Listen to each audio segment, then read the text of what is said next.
Priority 1 message from Starfleet coming in on secured channel.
Hello, captains, and welcome to the live recording of episode 447 of Priority 1, a Roddenberry Star Trek podcast. Hi, everybody. I had the, so here's the thing, is that I have the stream tonight, and it's over the last, 6 months or so, Anthony's been doing the stream. So now I don't know what the crap I'm doing. Everything seems to be working, though, which is good. Oh, God, it's all on fire. It's all on fire. And as you can tell, captains, we are joined this week by Star Trek Online's community manager, Mike, Ambassador Kale. I was about to say Fatum. Fatum! The Fatum diet. The Fatum. So, Mike, thank you so very much for filling in for Anthony this week. Sure. Welcome. Thanks. I'm happy to be here. It's always fun to be on this show. Thank you. And guess who's back? Kat. Hello, I'm back. I survived Vegas. Guess who's back? Yeah. Cat is back. Nice. Who's back? Guess who's sorry. Did you can't use any of this. Did you go to the Rio to see if there's any Star Trek things happening there yet? No. No, I didn't. I went to brunch at the Wynn, and those slot machines just take your money all over the place. Did you go to the Rio to see if there's any wrecking balls there yet? No. Well, but we did go to the Hard Rock, which was sad and like empty, and was the last weekend for the Hard Rock. So yeah, no, Vegas was Vegas. Yeah. I came back much poorer than when I went. Mm-hmm. Don't we all? Are you planning on Vegas yet this year, Mike, at all in any way? Yes, not in any official Star Trek Online capacity. I'm talking to one of my friends about an idea for some panels that we might do separate from STO stuff, which I don't want to jump the bullet and say anything yet on those, but I know the panel submission deadline is coming up soon, so we're going to see if we can get those out the door. Nice. Very yeah. Cool. That's exciting. All right, well, I'm glad you'll be there. Kat, hopefully you'll be there this year as well. Working on it. Anthony, and we can have a big, nice big Trek party. Yeah. We're partying the Trek. Party with Picard. Partying the Trek, yeah. It's funny, we're going to do we're talking with the Roddenberries, the band, to do like a Picard premiere. It fell through, unfortunately, but the working title was a Picardy.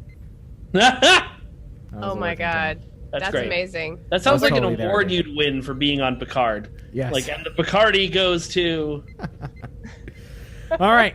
let's jump in. Let's do a show. And all right, I'm going to count us down for the big red button to hit record. So I do 3, 2, 1, click, and I go silent on the 1. All right. Okay, hold on 1 second because I recorded all of this. Oh, that's okay. I thought we were already starting. Actually, I need 1 second. That's all deleted. Okay. Deleted. All right. 3, 2, 1. This is Elijah. Intro sync 1. This is Kat. Intro sync 2. This is Mike. Intro sync trace. Intro in 3, 2. Oh, that's me. Yeah. This week on Priority 1, we're joined by guest hosts, Star Trek Online... Oh, let me try that over. This week on Priority 1, we're joined by guest host, Star Trek Online's community manager, Mike Ambassador Kale Fatum, to chat about Star Trek Online's 10th anniversary. Star Trek gets some Super Bowl love, Will Wheaton invites us into the Ready Room, and on in-screen, we're setting up for... Take it back from Will Wheaton. Oh, man. That was a perfect Will Wheaton. I heard something. Will Wheaton was good. So hard. It was great. Oh, all right. Star Trek gets some Super Bowl love. Will Wheaton invites us into the Ready Room, and on screen, we're setting up for an adventure with Star Trek Picard Maps and Legends. And of course, we can't sign off without sharing your incoming messages. Hello, Captains. You're listening to episode 447 of Priority 1, a Roddenberry Star Trek podcast, your weekly report of all the major news happening in the Star Trek multiverse. This episode was recorded live on Tuesday, February 4th, 2020, and available for download or streaming on Friday, February 7th at PriorityOnePodcast.com. I'm Elijah. And I'm Kat. And all form the head. Oh, sorry. Well, Captains, Anthony is out this week, but as you heard, joining us is Star Trek Online's community manager, Mike Ambassador Kale Fatum. Mike, thank you so very much for joining us this week. Thank you guys so much for having me. It's always a pleasure. It's always great to have you fill in as a guest, so thank you for always being willing to do so. Oh, yeah, of course. Anytime. Except for, I guess like 1 a.m. on a Friday. That is true. We're theater people. We're out partying. Yeah, exactly. We're out at Denny's in our old age makeup. Yes. Before we jump into the news, we want to invite you to join in on the weekly conversations, whether via social media platforms like facebook.com/Priority1Podcast, on Twitter or Instagram at Priority1Pod, or by email to incoming@PriorityOnePodcast.com. Where am I? It's you. Yeah, it's me. Captains, this is the part of the show where we ask for money. And at gunpoint. This is a stick-up. Give us your money.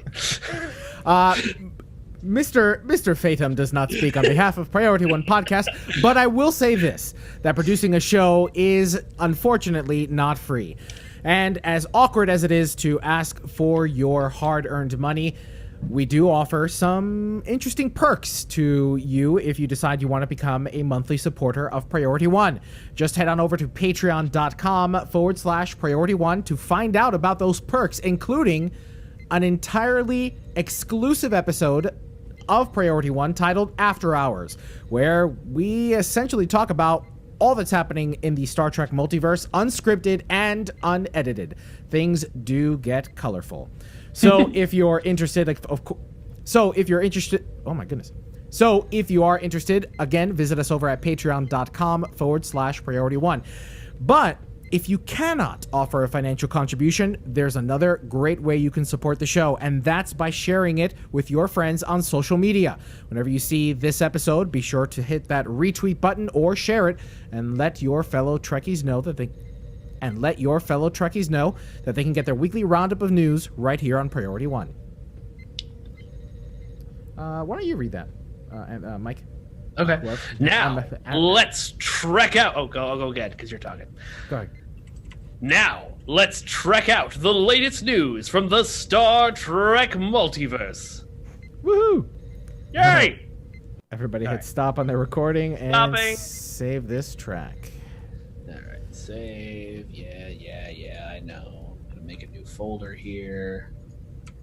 I think I've already got a priority 1 folder from the last time we did this. So, big shout out to everybody in the chat. We've got some familiar faces. Advisory Pandas. Zeph Films is in the chat over on Twitch. What up, Zeph? Jamal on YouTube, and Blake, who was first on YouTube chatting. So, thanks, Blake. Do you feel special? Has something important in your life changed in this moment? So, yeah, big shout out to everybody. Thanks for joining us this week. And, it's Twitch where there is no buffering issues. That's good. You know what? It must be Anthony's connection somehow that's messing up with Twitch. Maybe. Yeah, we didn't have any issues on the live stream on Saturday. Yeah, I don't know what his... maybe he's doing something wrong. Actually, I know he's doing something wrong. It's Anthony. All right. And we're exporting. 2 seconds left. Okay, all good there. Starting up a new thingy. Perfect.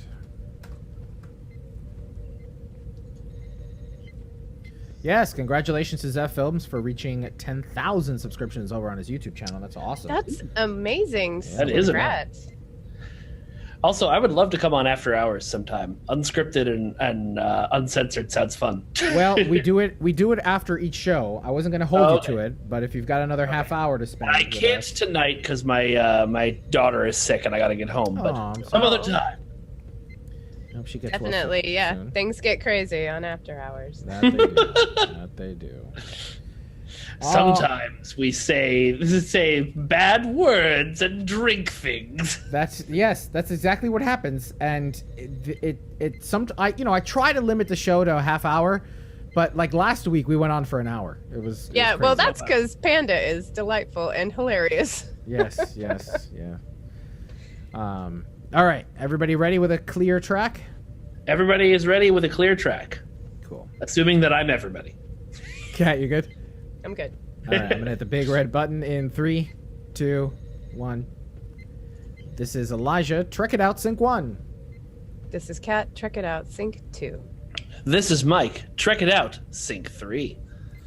All right, trek it out in 3, 2. Will Wheaton has traveled a long way from his days on Star Trek: The Next Generation. He has become a successful writer, a sought-after audiobook narrator, a podcast and web series host, and returned to television as himself in The Big Bang Theory. Now, the release of Star Trek Picard sees Wheaton finally return to TV screens for Star Trek. No, he's not appearing as a character in the series or reprising his role. No, it's true. Not yet, anyway. Instead, he's been tapped to host the After Hour. You see how I'm thinking After Hours. Instead, he's been tapped to host the After Show, The Ready Room. He sat down to chat recently on a number of topics with Wired.com's podcast, The Geek's Guide to the Galaxy. Among those subjects was, of course, his place on The Ready Room. Asked what he thought makes an after show like this work, Wheaton offered, quote, "What I'm trying to do is be the person inside the room for all of the nerds out in the audience. Because until I was in the room, I was a nerd out in the audience," end quote. He wanted to be bringing up the questions that he would have wanted to ask as a nerd. On the subject of Star Trek viewing in... Hold on. I don't know why I'm... Give me a second here. I'm going to have to zoom in. If you want to go back, I think he wanted to bring up the questions is probably the clearer way to say that. Yes. He wanted to bring up the questions that would have been asked by fellow nerds. And on the subject of Star Trek... On the subject of Star Trek viewing in his home... On the subject of watching Star Trek at home? On the subject of watching Star Trek at home. Shane, you're fired. I'm kidding. You're not fired, Shane.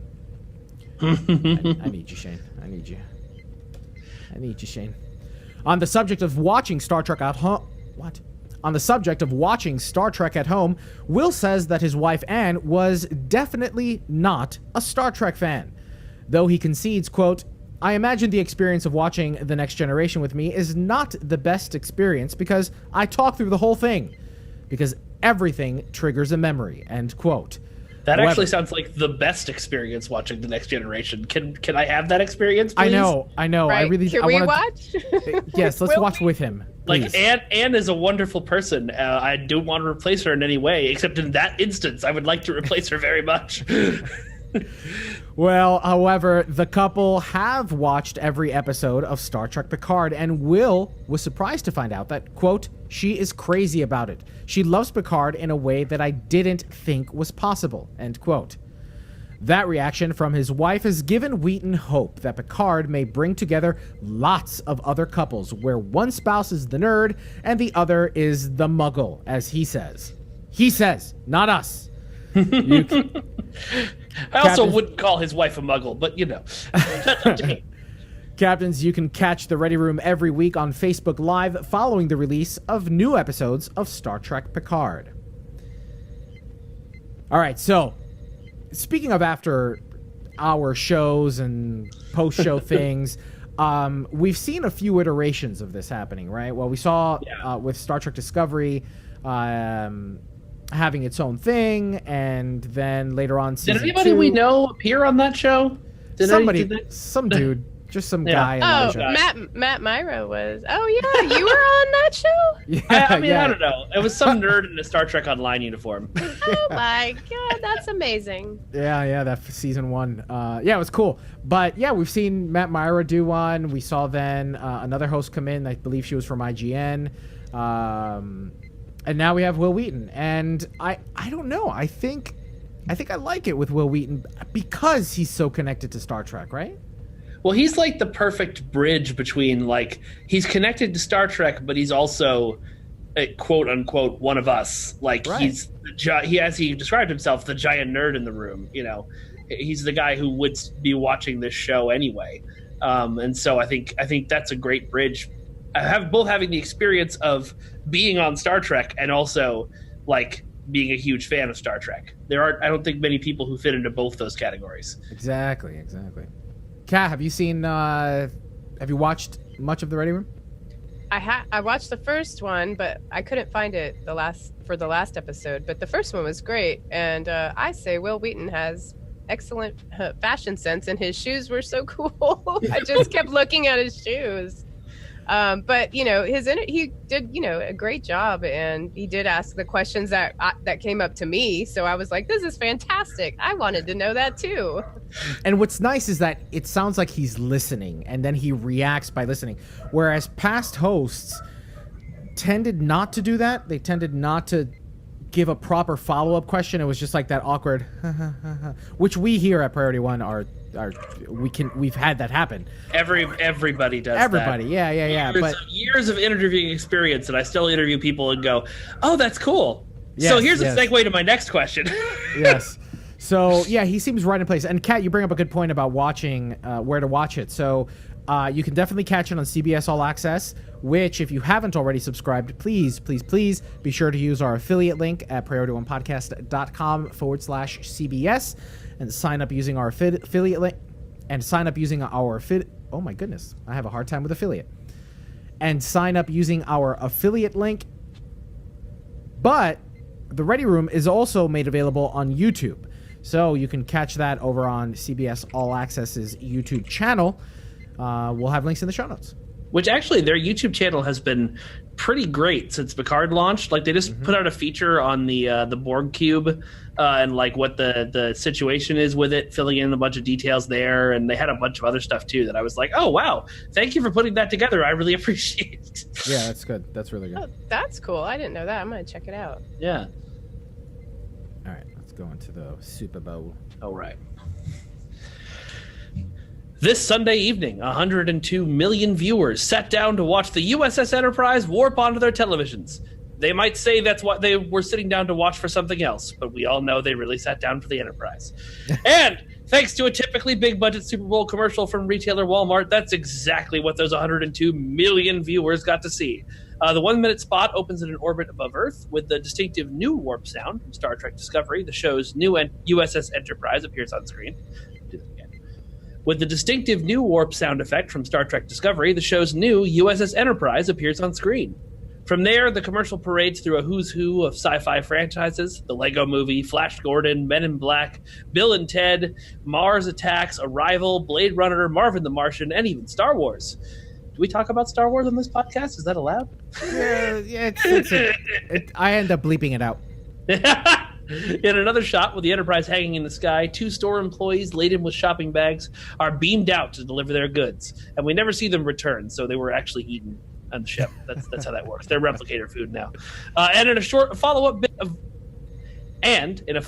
viral marketing, the company invited social media users to engage to see another short scene. In this one, a Walmart employee beams back to the store with a rapidly overflowing bag of Tribbles before pleading with people to adopt the Tribbles. Aside from being a bit of Trek-related fun and Super Bowl advertising, this must be considered a remarkable... Actually, can you take it back from the side? What? Yeah. Can you take it back? Yeah, sorry. Aside from being a bit of Trek-related fun in the Super Bowl advertising, this must be considered a remarkably high-profile splash for CBS's ever-active promotions team. How many viewers at 102 million might have seen this and thought, wow, that Enterprise looks amazing. I should watch the new show. Which leads us to our first community question. Which we don't have, so I'll cut that. Oh, okay. Well, not yet. This is pretty interesting. I mean, I know it was in a Walmart ad with a whole bunch of other franchises, but I kind of got that cool sense from these Walmart commercials like I did watching and reading Ready Player One. Yeah. Like, it was just a lot of nerdy goodness. The one that really knocked my socks off, honestly, was Arrival. Like, everything else, I was like, okay, yeah, I could see somebody who's... like not a nerd, but like an ad writer being like, oh, we need to get like Guardians of the Galaxy and Star Wars and Star Trek, but friggin' pulling in Arrival for that, I'm just like, okay, somebody who was a giant nerd wrote this commercial. yeah. That was good marketing. It was good.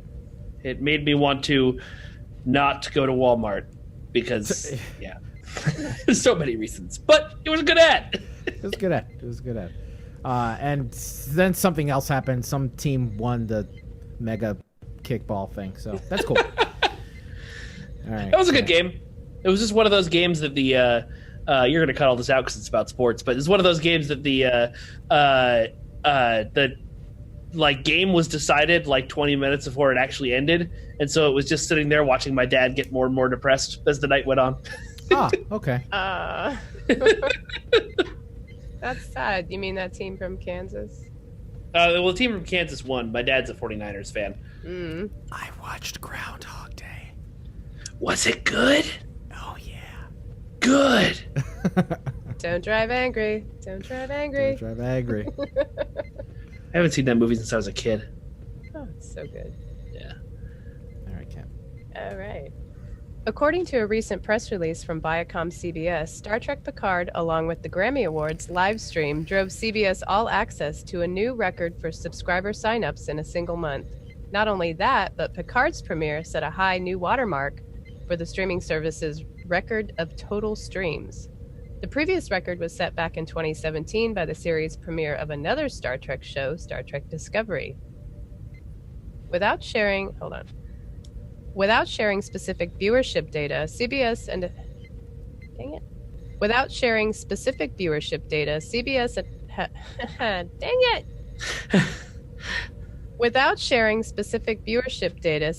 has announced that Picard drove subscriber volume up by over 115% and reached more than 180% of the record set by Discovery.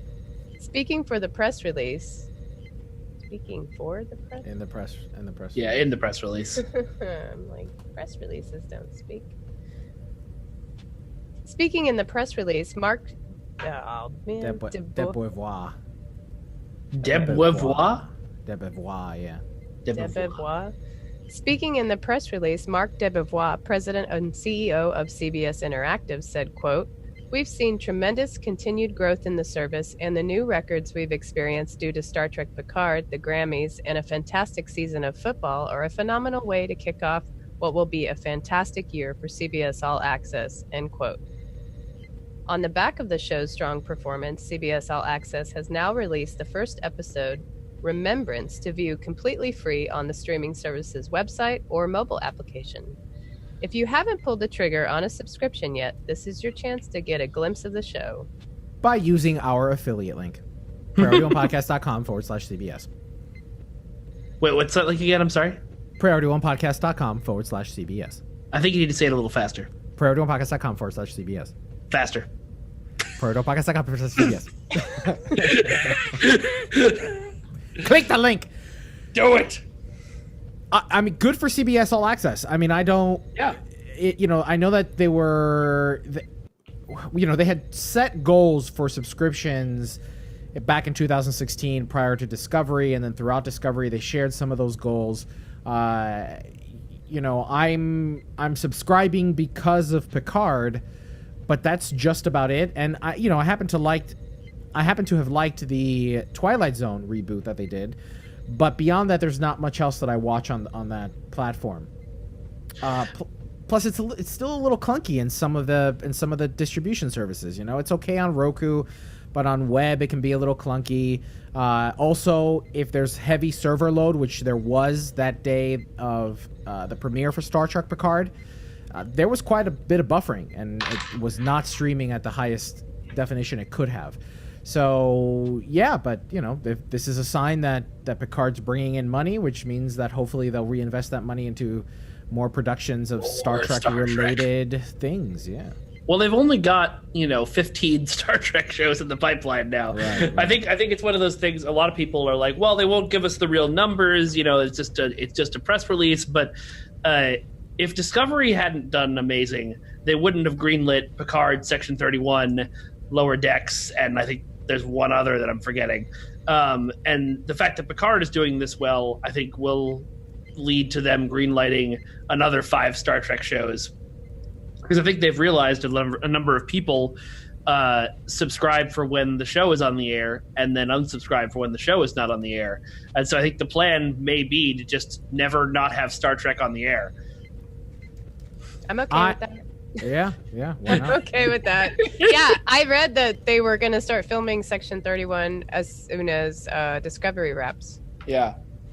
Which supposedly takes place back in the season 1 Discovery era. So I'm curious to see how they get Michelle Yeoh back from the future.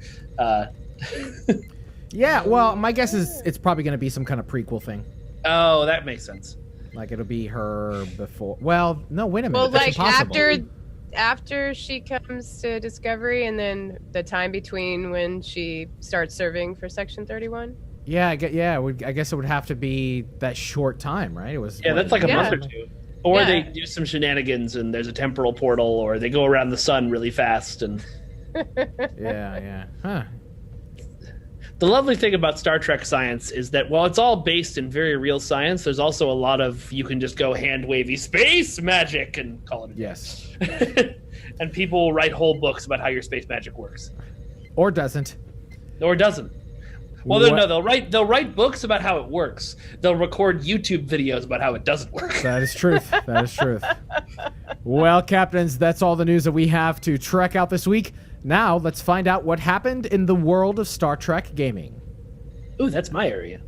All right, everybody hit stop. Okay. Save. I hope it caught that, because I liked that. Ooh, that's my area. It's on mine, at least. Good. 2... Check it out.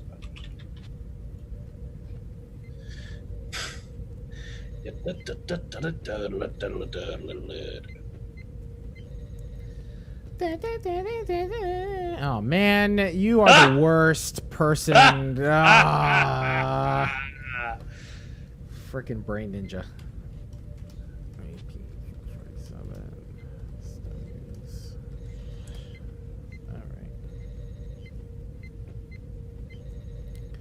All right, I'm ready when you guys are.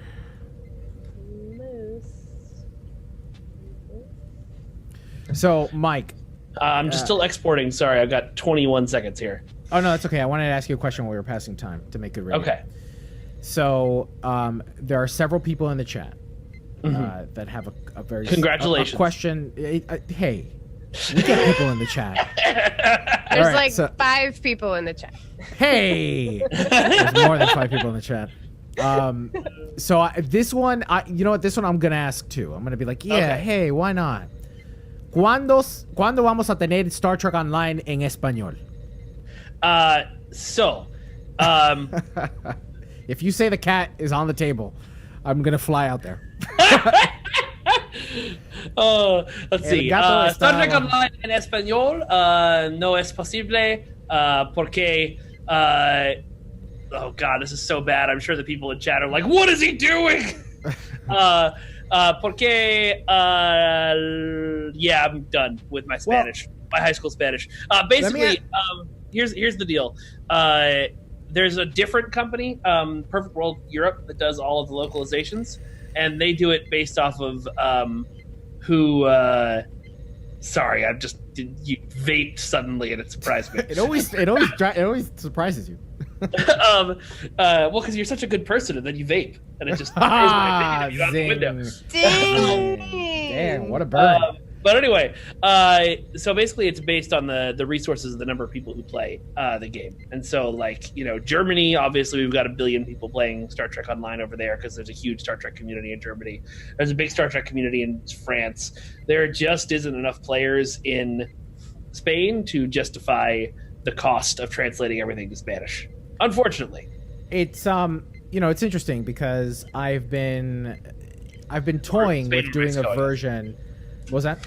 I said Spain or Latin America, I guess. Yeah. I should say. I have been I've been toying with the idea of doing a version of Priority 1 in Spanish. And I've been trying to find, Star Trek communities in Spanish on Facebook or whatever, and I've been able to connect with a few people, some of which are in the chat here, to try to work out on something, even if it's just a shorter version in like a recap show in Spanish.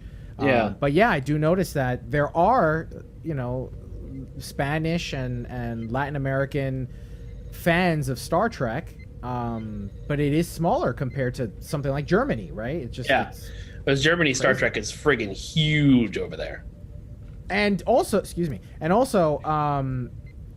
even watching, so I started watching the Star Trek Next Generation Blu-rays because they have Spanish dubbing, and it's Castilian Spanish, so it's that's Spaniard Theta and classic Spanish Star Trek, which is interesting and fun to watch. But sometimes even in the dubbing, they, especially in season 1, there are scenes that didn't get dubbed. They just switched back into English. So either those scenes were cut when they were aired in Latin America or Spain, or I don't know, they just didn't get them translated. I don't have no idea, but it's that's weird. Interesting. Yeah, my wife grew up in Belgium, and so she watched a lot of her shows in French, and we started watching Buffy the Vampire Slayer together when we first started dating, and she was annoyed because she thought Giles's dubbed French voice was better than the actual actor's voice. Oh, how funny. Actually, Picard's dub is, I was like, man, I want to meet this guy. Sounds, they just apparently Malta was telling me, Malta is an old community manager for Perfect World EU, but he was telling me when they do the dubbed over voices for like trailers or for some of the dialogue in the German version of Star Trek Online, they actually try to get the same actors who did the dubs in Germany for television, which is pretty cool. Oh, that's cool. Oh, all right. So whoever Jerry Ryan's dub was in Germany, they'll bring that. They'll use the same one. Yeah. Wow, that's interesting. Oh, so actually, that's also, I didn't know that they how they dubbed or what they did to dub the voiceover work too. I don't know how I should know more about this than I do, but I don't know how much of the recorded dialogue is dubbed over there and how much isn't. Interesting. Yeah. All right, let's jump into some STO news. Flota Estelar, which is Starfleet in Spanish. All right, I'm gonna hit the big red button in 3, 2, 1. This is Elijah, STO News, Sync 1.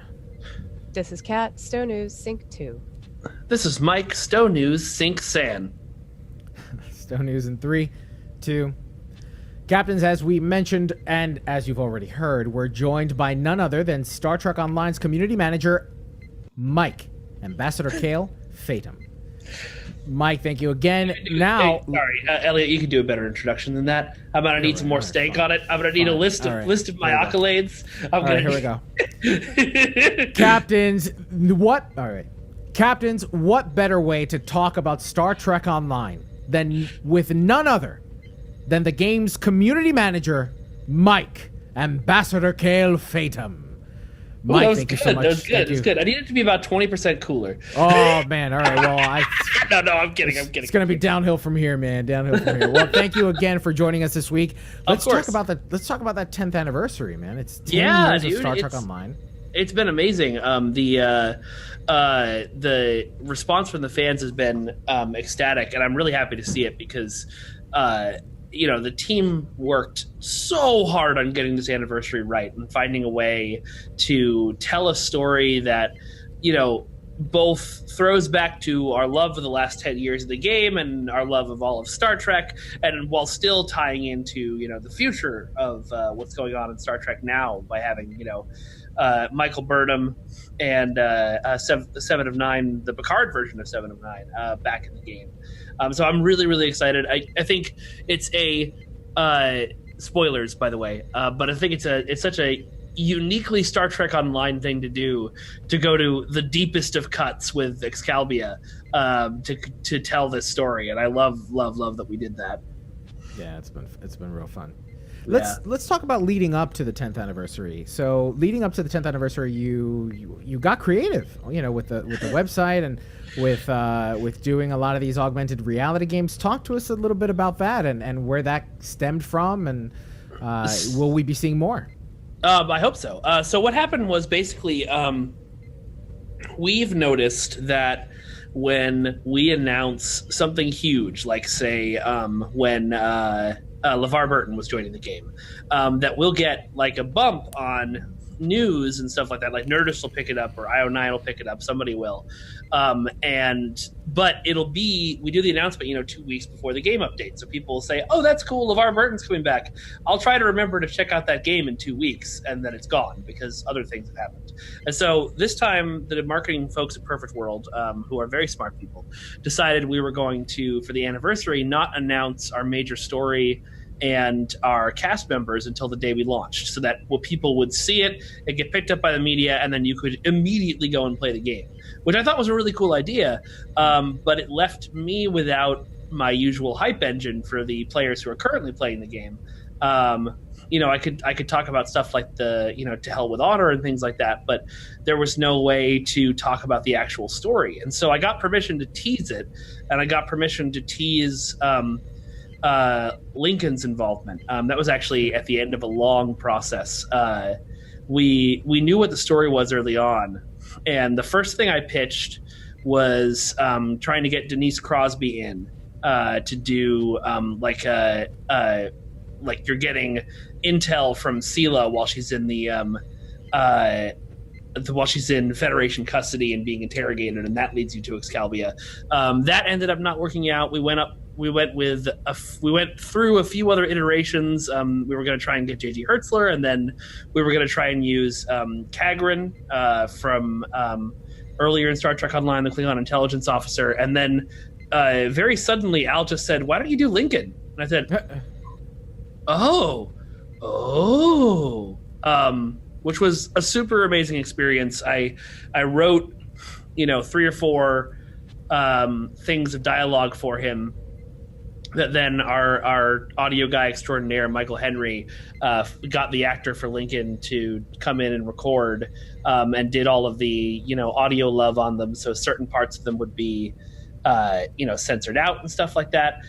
And then I had to get down to actually designing puzzles to reveal all this amazing audio that I'd come up with, which was, I can't design a puzzle hard enough for Star Trek fans. The only thing that ever stumped them was when the puzzle was broken. Right. People just smashed the last set of puzzles. People smashed through in like 15 minutes to get to the reveal. It was kind of amazing to watch. Well, now everybody's clamoring for a Lincoln Boff, or at least his hat. Hat. At least his hat? Hat would be so good. Well, okay. You could have his hat and Awesome. the rest of his outfit. Oh my god, that would be amazing. I can't tell you when, and I can't tell you how because we don't know yet. But yes, that's happening. So, let's see. Kat, do you have anything to ask or add? Do you want to go down the list? No. Talk about the 10 forward live stream? Do we have questions about that, or am I just? Well, we've got the bullet point. Yeah. So, like, what can you tell us about it? Yeah, how the forward 10 forward's going and. Oh, all right. So, Mike, how's the 10 forward live stream on Twitch and YouTube going for you guys? You know, it's pretty good. My initial stated goal of putting Priority 1 out of business hasn't quite occurred yet.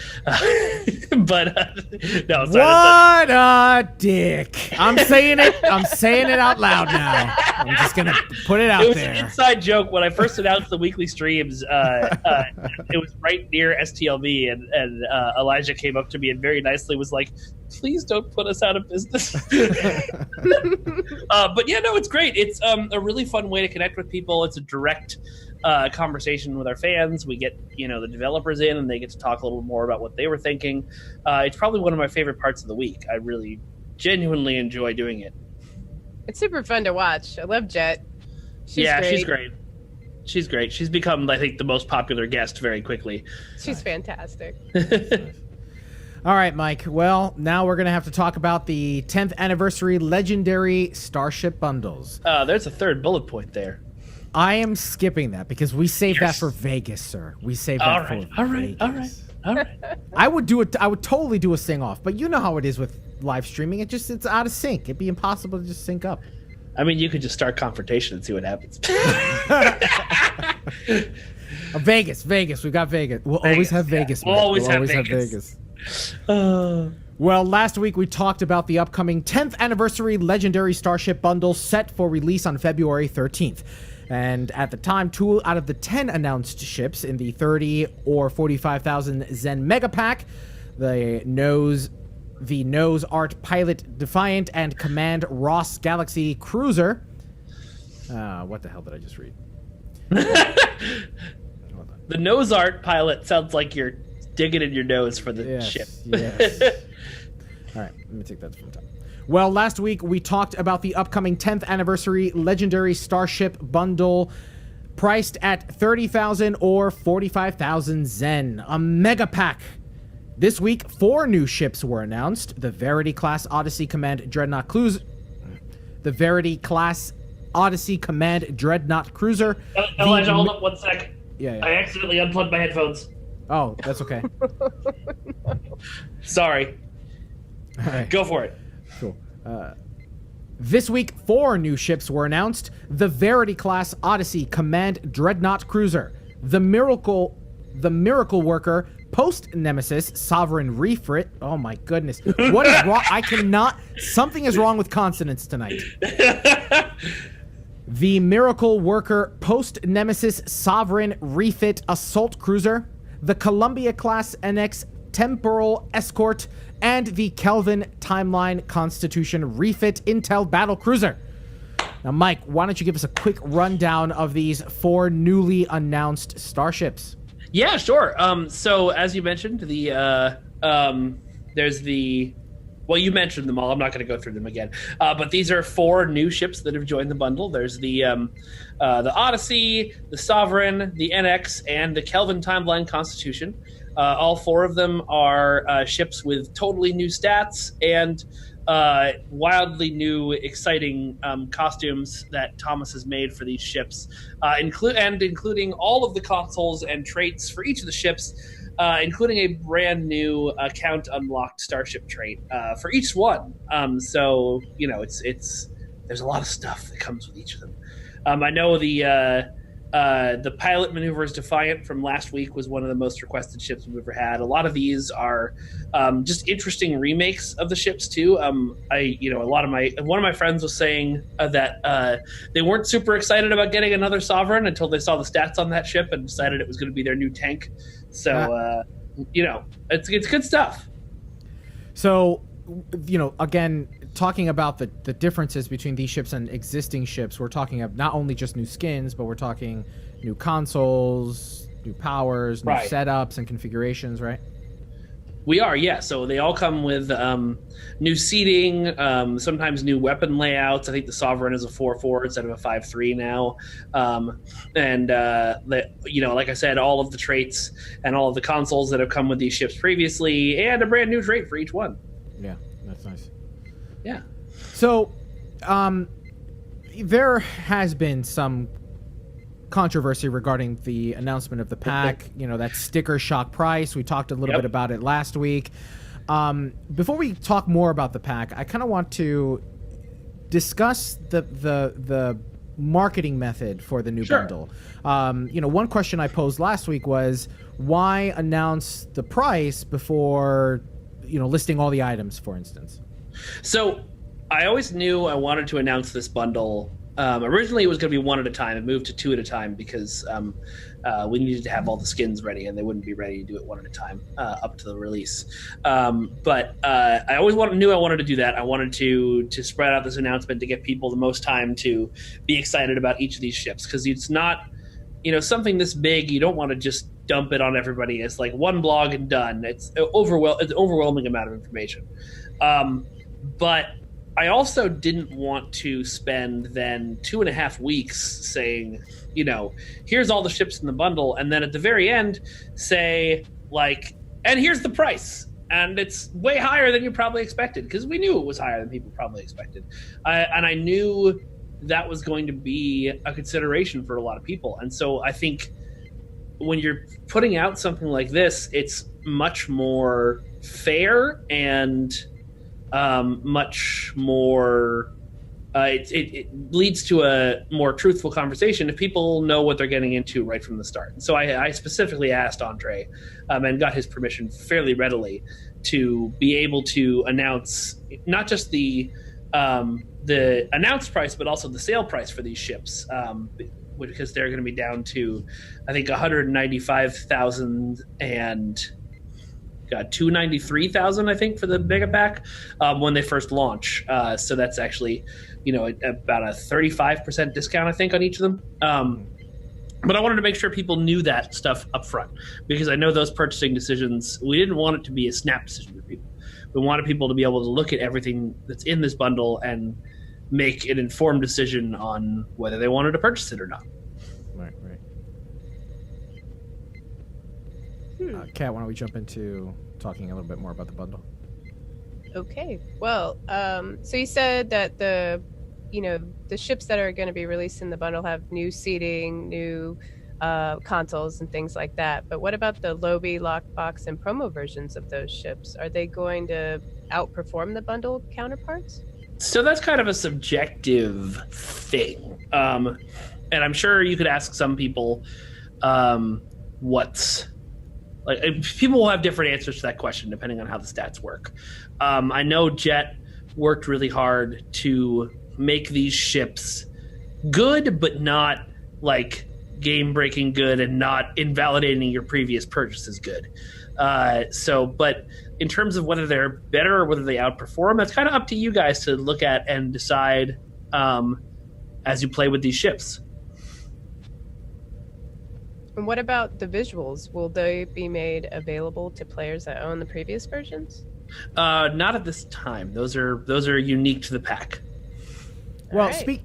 Speaking of not at this time, right? One of the big questions that people have been asking is, because it is one of the most expensive bundles in the game, I think really the only thing as expensive as a lifetime membership, is there any opportunity for independent individual bundle sales of these ships on their own, something like that people can kind of pick and choose what they want?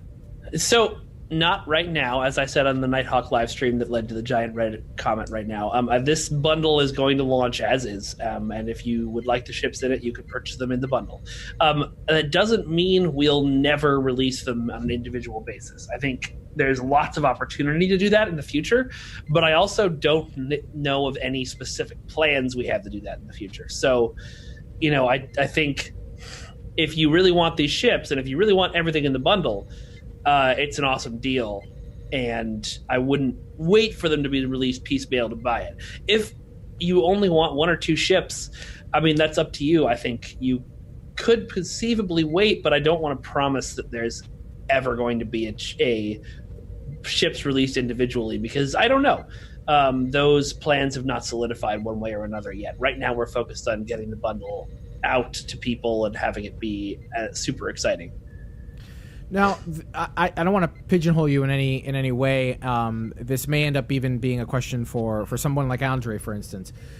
We've noticed that, like in the last couple of packs, like the Picard pack, for instance, they seem geared towards newer players, right? Players that haven't spent 10 years in the game, for instance.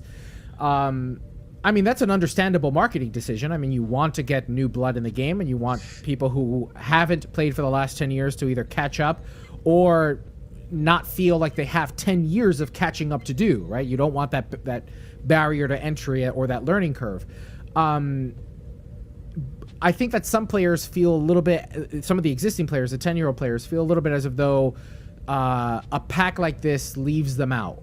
Is that something that is, in your mind, in the producer's mind, and the EP's mind, about making sure that existing players feel like they can invest in the game in some way? So it's always something that's in our mind, and I think it's the prominent thing in our mind. I think the Picard bundle, you're right on the money, and that was our intention. The Picard bundle was, while it was designed to have some things that veteran players may not have, like the Miradorn ship, it was, I think, mostly aimed at the idea of, if there's somebody who watched Picard and decided they wanted to try out our game because they're a huge fan of Jean-Luc Picard, they could buy a bundle that has all of this Picard-related stuff in it right away. The thing with the Legendary bundle is that it's not, I don't think it's as aimed as new players as people are saying. I know some people are saying, oh, we already own these ships, but you actually, they actually don't, because these ships are all completely remade. And in addition to like the new skins and stuff like that, a lot of them have stats that are much more exciting or different than the ships that previously were available in the C store, or in the case of the Kelvin timeline Connie in lockbox ships. So I think it's not about asking people to buy things twice. It's about giving people the opportunity. No, I'm not going to say that. That's going to get memed on Reddit. Hold on. It's not about asking people to buy stuff twice. It's about offering a new version of ships that they love that they can then purchase if they want. All right. Anything else you'd like to add about the bundle or address any community concerns? I think stay tuned. There's more cool stuff coming. We're saving the best surprise for last. Although, some people don't think it's a surprise, but we're saving the best surprise for last. Actually, you know what? Speaking of surprises, because I was there, the trailer at STOV had the jellyfish. What happened to the jellyfish in the big hero moment of the episode? So the jellyfish wasn't in the big hero moment. That actually was a special cutscene that Weston made for STLV.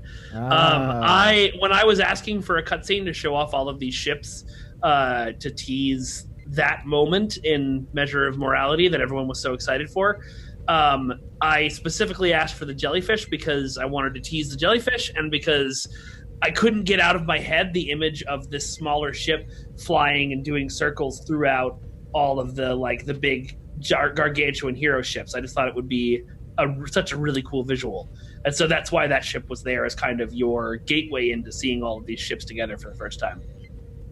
All right. And how have you guys played the episodes? Oh Yes. yeah. How freaking cool is that moment? Like, I'd heard about it in meetings for a while, and when I finally got to sit down and play it, I was just like, oh my god, this is amazing. So, Kat, we didn't, you weren't here last week, and we talked quite a bit about the 10th anniversary. You've played both, I presume, and what are your thoughts on them? Loved them. So good. I know. I was like several moments like, what? Oh my god. There was a guy on Twitch who posted his reaction video to seeing all of the hero ships with their captains show up, and it was just amazing just to hear the higher and higher pitched screeching. That happened to me too. And it's like a dog whistle at the end, Yeah, so. Your dogs were just trying to burst down the door. Yeah, absolutely. No, they were so good. Oh man, they were great. Yeah. I know that there's a big team that works behind all these things. Can you tell us a little bit who the key players were in producing the missions and the new TFO? Like who the writer was, who the content designer was? Yeah, sure. So the missions, it's funny. The missions were really everybody. The whole team touched something on it. I think a lot of the content design was done by Ryan Levitt, but I know Paul wrote all of the dialogue, our writer. I know Jesse Heinig was a pinch hitter for a lot of that stuff.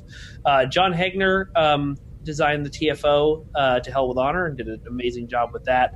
And then, of course, Scott and Nick and David and the whole environment team were pinch hitting to get all of the old environments looking good again and getting Excalibur built. Weston was working double overtime to try and get all those cutscenes looking as good as we wanted them to be. The character artists were working their fingers to the bone, making sure that not only that Abe Lincoln looked good, but that we 7 of 9 and Michael Burnham were up to the quality you'd expect. I love, by the way, Ian Castaneda's redesign on the Excalbians. He captured such a good meld between the original kind of cheesy Excalbian from the original series and like a future kind of Star Trek Online aesthetic. I love how that guy looks. Oh, he's really cool looking. Yeah, and I got to give it to the writing too, because it was witty. There was a wit to it that I really appreciated. I mean, Seven's dialogue, yeah, was so good. you give Paul a runway to go, and he will get you. Like, he's done a lot of just incredible stuff in missions that didn't necessarily a lesser writer than Paul might have done like not that witty dialogue for 7, or not in Renegade's Regret built the amazing relationship between all of the members of that strike team, so that you would care about them when they didn't make it off the planet. Like, he does such a good job taking what he's given and taking it from gold to platinum. It's amazing. Actually, now that I think of it, did he have a chance to watch several episodes of Picard or something? Because we still haven't seen Jeri Ryan on screen. We saw her in a trailer, of course, but this seemed really established for a character that hasn't even seen screen time yet. I think he went to the premiere, but I don't think he saw any episodes early. All right. And did Jeri? Well, maybe we can talk about it. Did you get a chance to sit with the recording session with Jeri Ryan and whatnot? Did she offer? Unfortunately, Okay. they both recorded from LA. I think LA. Actually, Sonequa might have been up in Canada filming at that point. But they both recorded remotely. I know Paul and Scott sat in and helped direct them. But nice, very cool, very cool. And that TFO is pretty good. Kat, have you had a chance to try the TFO? Yes, I love that TFO. I take my D4 in there like you did, Mike, when you did the thing, and I was like, oh my god, this is so good. And the music is so good. So good. It sort of started as a joke. Like, we were like, Michael Henry, can you write a Klingon version of Ride of the Valkyries? And he was like, hold my beer and watch this. That's a talented musician. Yeah. All right. There's a incredibly talented Klingon opera singer on that track. Is that you? That's me. Yeah. Get the hell out of here. Yeah, that's me. So I haven't heard it. Oh I keep seeing the people talking about the Valkyrie thing, and I keep playing the mission with the music off. And especially I'm going to listen to you singing Klingon opera. Interesting. Yeah, it's great. It was he brought me into the recording studio because I'd said, if you need a Klingon singer for this track, and he was like, hey, if you here, let me play the original version of Ride of the Valkyries. We're just gonna do this kind of bit the soprano does, but in a Klingon voice. Oh man, all right. That's amazing. It was super fun. And how do you not watch with the music on? That's the best part. It depends, because it's not often. Let's be real, guys. It's not often that there's like new music like that, right? It's like usually. I mean, I understandably so. I can't imagine how expensive it would be to write a new soundtrack for something, something new like that. So and especially if I'm traveling through sector space and I'm in Earth space dock, the music after 10 years can get a little repetitive. So I've brought it down a little bit. Not all the way, but enough. And so, now I'm going to have to bring up my my music levels so I can get the good headphones out. Everybody's judging me now. Get it. No. It's true. There's been times that I've put on a Spotify playlist of just like Star Trek soundtracks and played the game with that instead of our in-game music. Right. But, and it's like that for a lot of MMOs. It's things, after 10 years, it can get a little repetitive, and it's not like you guys can make a new soundtrack for STO every year. Yeah. So I will definitely truck it out. All right. Why don't we talk about some giveaways? Excellent. Sure. What are you giving away? Not us, but you. Well, all right then. Since the release of Star Trek Online Legacy on January 28th, Cryptic and its partners have been offering goodies galore. Steel Series started with a Federation Elite Starter Pack key giveaway. Alienware followed up with Age of Discovery Starter Pack BOF and Poker emote keys. And Star Trek Online has launched a Steel Series custom STO headset raffle, which also includes a Discovery Operations Pack. Should we be keeping our eye out for more, Mike? Well, always. I think our the folks in marketing and partnerships at PWE are very good about finding cool things to put together. There's more to come. We did a stream with Netgear last week. The one that got me in trouble on Reddit. Wait, why? What happened?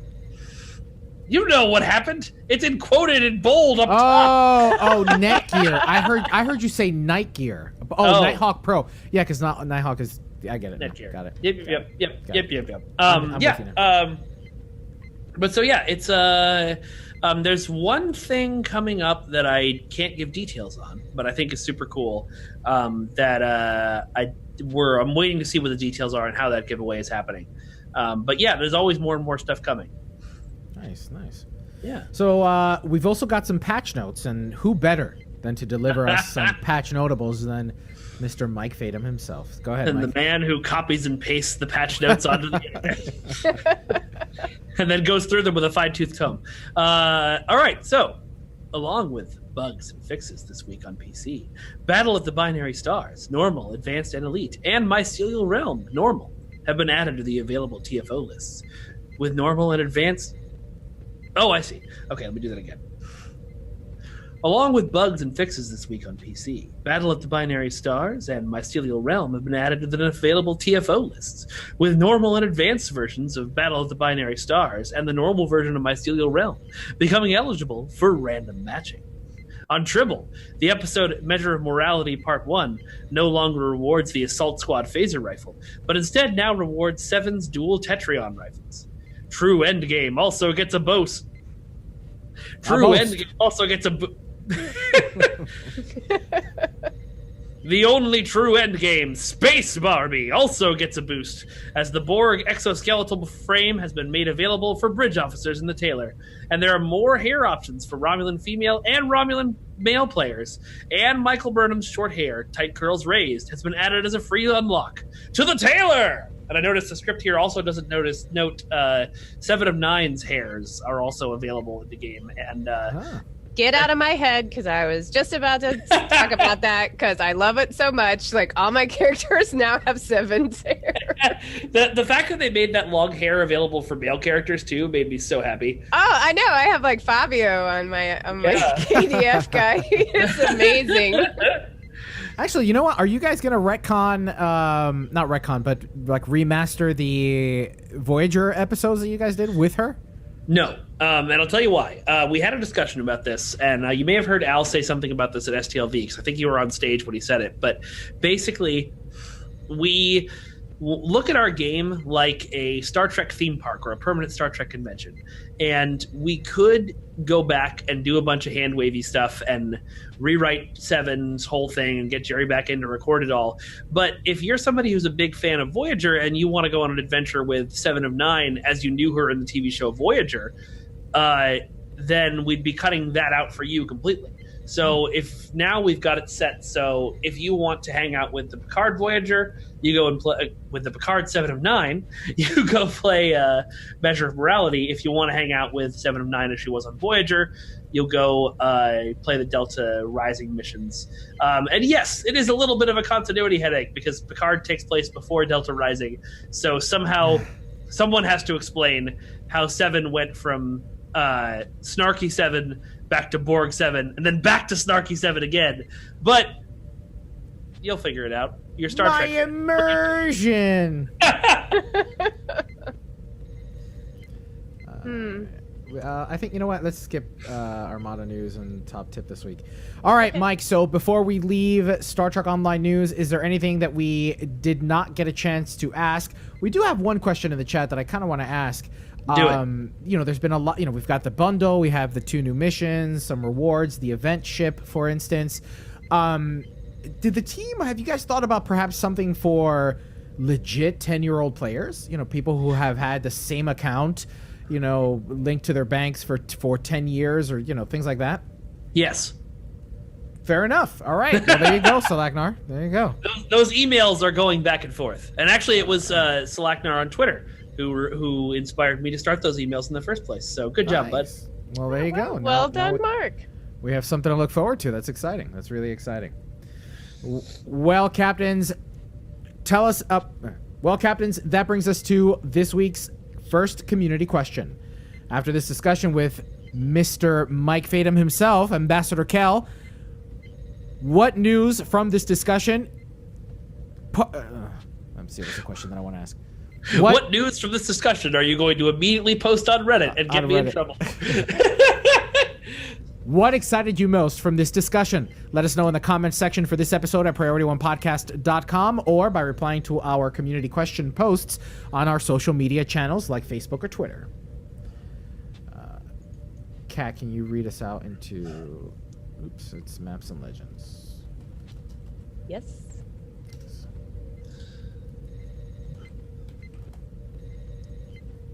All right. That's it for this week in gaming news. Now let's look on screen for the second episode of Star Trek Picard titled Maps and Legends. Great. All right, everybody hit stop. Stop has been hit. And save your track. Now, there is no number 4. Is that on purpose? Yes, that's on purpose because we've had some segments in between.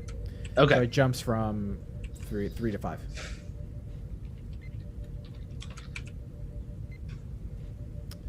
All right. Thanks for answering all those questions, Mike. Appreciate it. Yeah, no problem. It's much better when I'm expecting them. Yeah.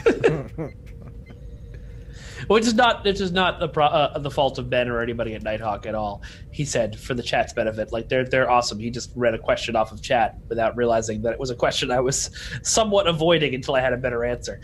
Okay. Oh, someone says I have a good computer voice. Thanks. All right. Let me know when you guys are now, ready. And then Kat, that means you've got to say, like engage. Or front shield failing or something like that. Engaging warp drive now. Yeah, that's actually pretty good. Holy crap. That was pretty great. That was good. Thanks. Contact Kat for all your Star Trek fan film needs. For some reason, this export's taking longer. I think because we talked longer. So it still says I have a minute left on saving the MP3 out. You got to say forward-facing shields. What is it? What did she say? God, it's right. I know right shield failing. Right shield failing. Yeah. 4 shields failing. 4 shields failing. Go ahead, Kat. Go. Right shield failing. Right shield failing. Forward shields failing. That's great. Yeah. I really want to bring back the Klingon voice for Klingon ships, and then I want to do it myself. You got to get your SAG card, right? Or do you have a SAG card?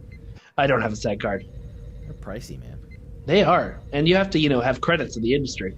That's what happens when you guys go. There you do. When you guys go. You were pro. I don't know. When you guys get all fancy schmancy with your voiceover, I know. Then you become an actual SAG house. I know. Had to do it. Had to get the Star Trek actors in the door. Yeah. All right. Yeah, I don't have a SAG card. All right. I am all set when you guys are. Cool. All right. We're ready for on screen. I'm going to hit the big red button in 3, 2, 1. This is Elijah, on screen, sync 1. This is Kat, on screen, sync 2. This is Mike, on screen, sync 3. I was going to try and think of 3 in another language, and I totally forgot to. On screen in 3, 2. Computer, set Star Trek Picard's episode Maps and Legends. On screen. Bloop, bloop, bloop, bloop. We spend this episode with Picard continuing his investigation into Daj, her past, her relationship with her twin sister Soji, and of course, why were the Romulans out to capture and assassinate her? It turns out, behind every secret organization, there is an even secreter one. Romulan Jod Vash. I got stuff to say about that. Hold on, let me start over. The Romulan Jod Vash, the real clandestine organization for the Romulan civilization. With no regard for borders, the Jod Vash have infiltrated every major power for thousands of years. Their mission, to stop the creation of synthetic life in the galaxy. Hoping to be granted temporary reinstatement into Starfleet to undertake this mission, Picard hits a dead end when an admiral denies his request. Emphatically. With an F-bomb. Right? For real, yeah, she did. Meanwhile, on the Borg reclamation site, we learn that Daj's sister, Soji, is part of a team of scientists liberating former drones of the Borg Collective. However, we learn her new lover, Narek, is more than just a secretive Romulan. He's an operative for the Romulan Jod Vash. Will Picard find a ship and crew willing to undertake this mission? Does an 86 Chateau Picard pair well with steak? Do liberated Borg get a care package with an analgesic cream? Things to note. The Borg reclamation site... Oh, no, you can skip. No, sorry. Oh, wait. I'm like, hey, that's on the script. Yeah, those are production notes. Sorry, my bad. Let's stop at analgesic cream, because that's delightful. It is. That's where everything should stop. There's a cream for that. All right, let's talk about some of the touchstones that we might have picked up on as keen-eyed Trekkies. Up first, anti-leptons, which were flooded in Daj's apartment to hide the murder, were first used by Gul Jasad in DS9's The Emissary to disrupt subspace communications. Moving on, Dr. Benayoun refers to an issue in Picard's parietal lobe, which calls back to the series finale of TNG, his Irumodic syndrome. And of course, they drop the name Stargazer. They both served on the Stargazer, and that was Picard's ship before the Enterprise. Daj attended R3SA, Regulus 3 Science Academy, also mentioned in DS9, the episode Fascination, when young Jake Sisko's girlfriend goes off to college. And of course, Vasquez rocks. That's where Rizzo. That's where everything happens. Rizzo, is that her name? What's her name? What? Rizzo lives. What's her name? Rizzo. Who? You say Rizzo over and over, and I'm thinking of Grease. I know. Yeah. I'm all like Stalker Channing. Picard's friend, the one who lives on Vasquez Rocks. Oh, I don't know her name yet because he only said it once. Rafi. It's Rafi. There we go. Thanks, Advisory Pennant. And Vasquez Rocks, where Rafi lives. And where Gorns live. And where every outdoor episode of Star Trek was ever filmed. And where the Power Rangers fight the putties for the first time. Yes. All right, why don't we start? Kat, why don't you tell us a little bit about... Why don't we start with you, Kat? Why don't you tell us what you thought of the episode? Well, I love the episode, except really there's a double secret Romulan organization that no one has heard of for thousands of years. Like, really? Well, no, everyone's heard about it. We've just never mentioned it on the air before in any Star Trek. Okay. It's interesting because it did set it up that way, as if though it's not just a matter of we've written something new, but that yes, to Kat's point, yeah, really a thousand years of these people infiltrating the Gorn hegemony and the Klingon Empire and the Federation, and it was never the Tal Shiar. The Tal Shiar was just puppet.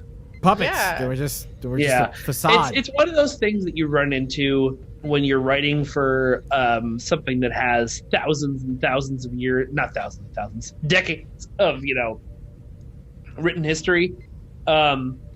Because, anything new you add, if you want it to be not brand new to the universe, you have to come up with some kind of weird explanation for why it fits.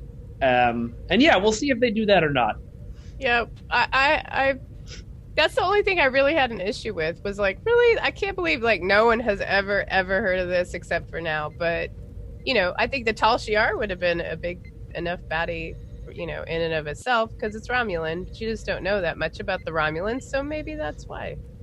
I think what bothered me about that even more specifically too was that for thousands of years they've been monitoring artificial intelligence. Because this episode really sets it up as though their whole purpose is to stop artificial intelligence, which could very well be a purposeful misdirect in the writing, right? That's not really what they're all about. But that I was like, wait, really? For thousands? But that would put Earth back in the early 1900s, or 20th century, right, or whatnot. Yeah. I don't know. It's just it's. I think my headcanon is going to be, if they don't ever explain that away as something else, my headcanon is going to be that the Jod Vash started as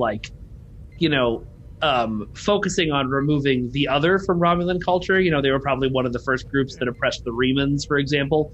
And then as artificial intelligence grew, they said, well, we're going to focus on that. I have a feeling we're going to find out there's some unfortunate event in Romulan history that was caused by artificial intelligence. Absolutely. There had to be a reason for that, but yeah.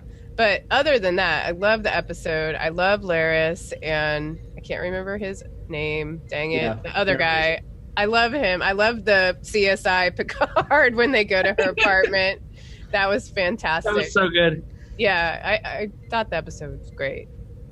Yeah. How about you, Mike? What did you think? I thought it was very interesting because it was almost kind of a filler episode. Like, we had the kind of inciting incident in episode 1 of like, okay, we're meeting Daj, where Picard needs to go on this quest.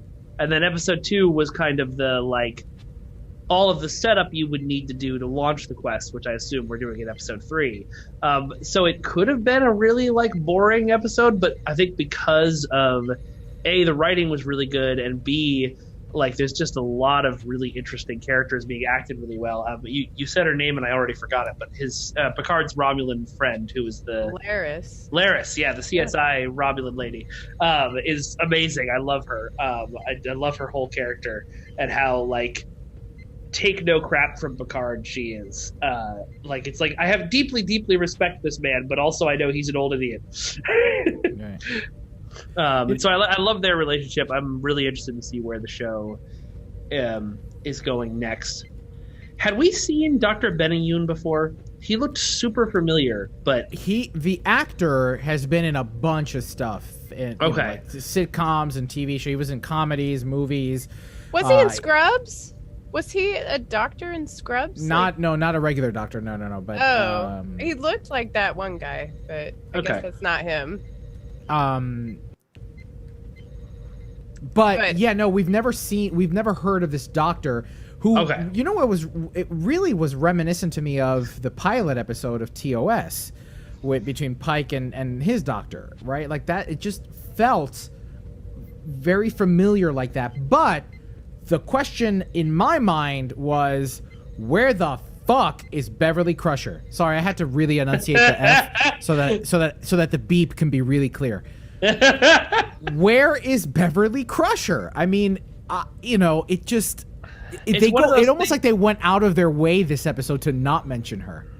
Well, it was one of those things that they, for whatever reason, they clearly decided to not bring the whole TNG crew into the series, so that it was Picard's show. I'm guessing the reason was so that it was Picard's show, not TNG season 8.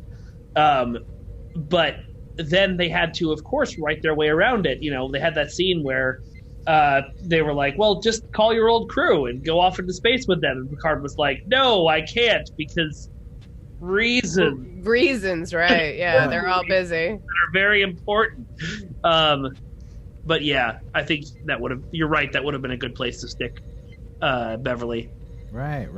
But except for that, because she diagnosed it, right? The parietal lobe thing. Unless he found it, unless that first doctor found it. The only reason I could think to not stick her there is because if Picard had said out loud to her, "I need to be cleared for space travel," she would have said, "Why?" and "I'm coming." Right. In that order. Right. Yeah, I think he purposely didn't call her for that reason. Yeah. But it was definitely one of those, we're going to go out of our way to not say Beverly Crusher. Hopefully they're going to save it. And going back just a few moments, so Laris and Zhaban is the brother. Yes. There's a really interesting backstory to that, albeit short, very short, in the IDW Countdown series to Picard. So if you have not already picked up those 3 issues of Countdown for Picard by IDW, I strongly recommend it. It's a good story. It's very short. And it's full of STO ships. Yeah, it's full of STO ships, which is true. Yeah, so be sure to check that out. We'll have links, of course, in our show notes.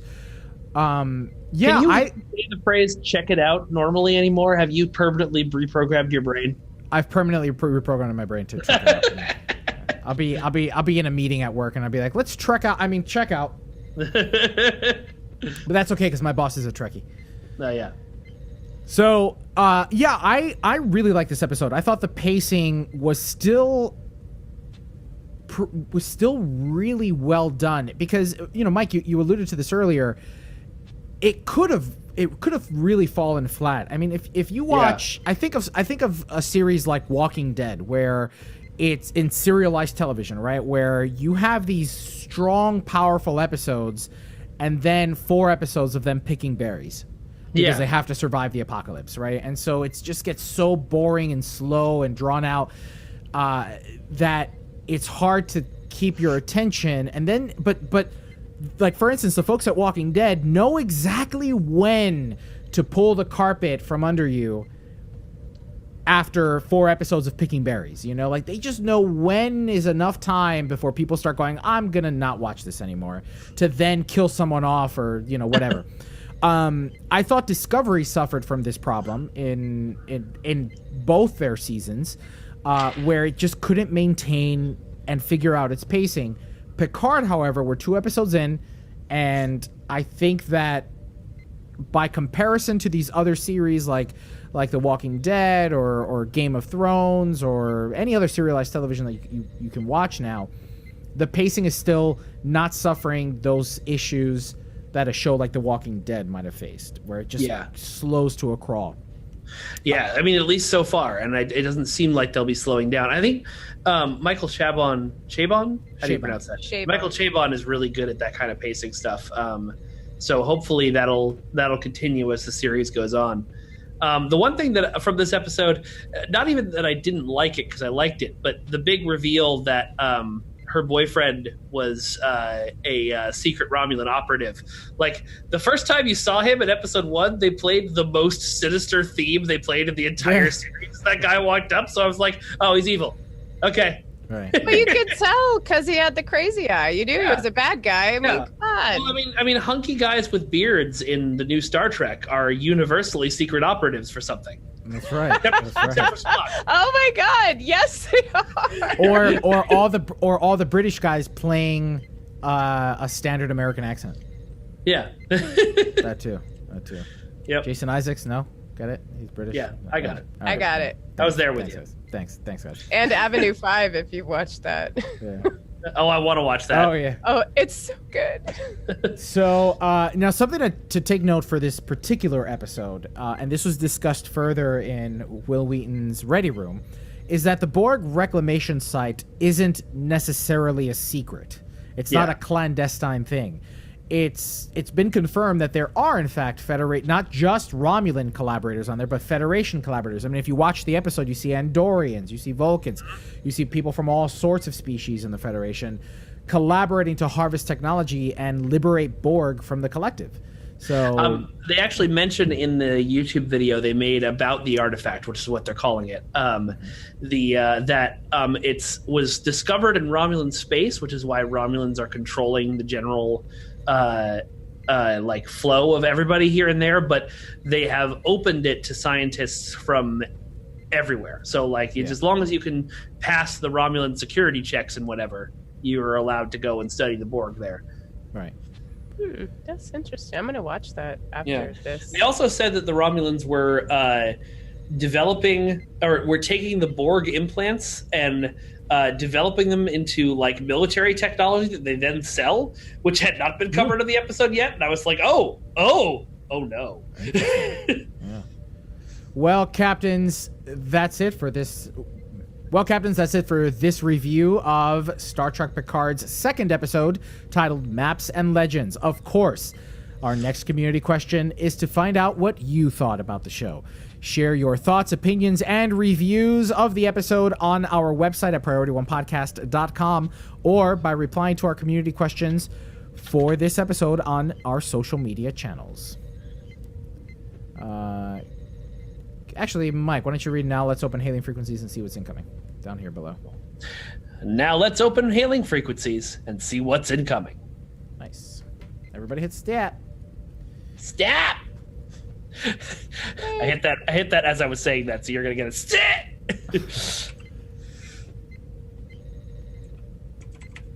Nice.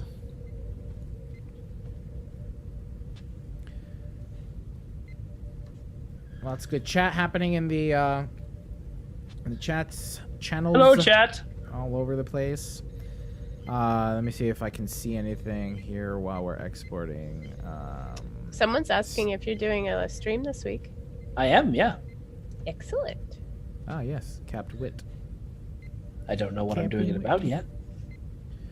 Something I could do with the anniversary. Maybe show new hairstyles and emotes because they're so awesome.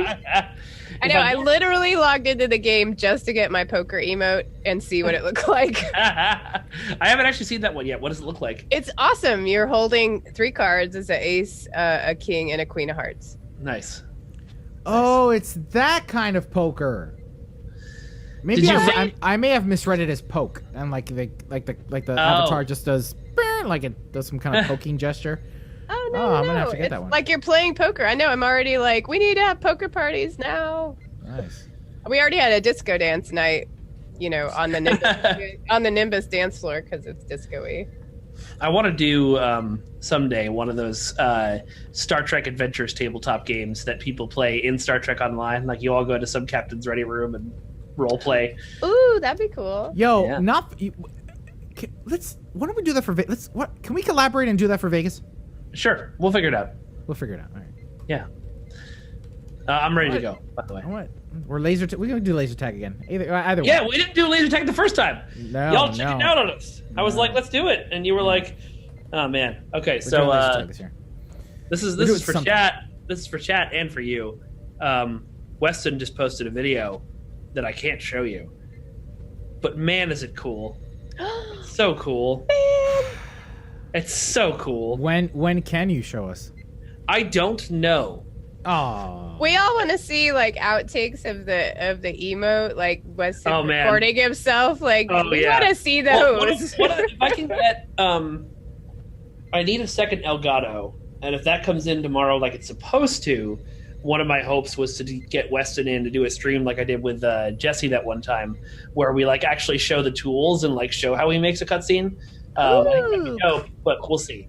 I don't know if it'll all work out. All right, so as far as the video that he just sent you, just kind of glance it across the screen like that. Let's see if... Wait, you gotta talk though. You gotta be like, you gotta say something because otherwise people won't see it. Ready? All right, hold on. Let me focus camera on you. All right, go. Ready? All right, go. All right, we got it. Oh, that was awesome. It wasn't actually. I would never do that. I would get fired. All right, let's do some feedback here. All right, I'm gonna hit the big red button. Oh, never mind. That's feedback, Yeah. Oh, that feedback. I thought you were freaking out because you weren't ready. No, I'm ready. Is that the sound? That's the sound you make it to your stage manager when they're like 4 and you're not agreement. Ah! Yeah. Not ready. I have to put on my... What do you mean her costume is broken? The show starts in 10 seconds. That actually happened to me. Funny story. I was about to go on to sing Stars. And I had gone to the bathroom because there's a few scenes where I don't have to do anything. And my zipper broke, man. Right before Stars. And so I had to like figure out a way. One of the stage managers is on her knees trying to fix it. Oh, it was so awkward and so weird. And I was like, I'm just gonna hold my coat closed. That's just what I'm gonna do the whole song. It's the worst. God. Yeah, and you cannot... I missed an entrance once in Les Mis. It was in rehearsal, thank God, but you cannot miss an entrance in that show. No. There isn't a way to vamp. You just go. No, there is not.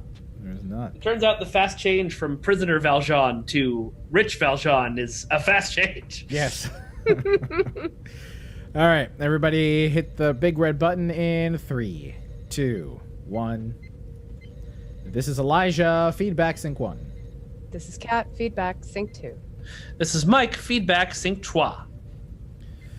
Feedback in 3, 2.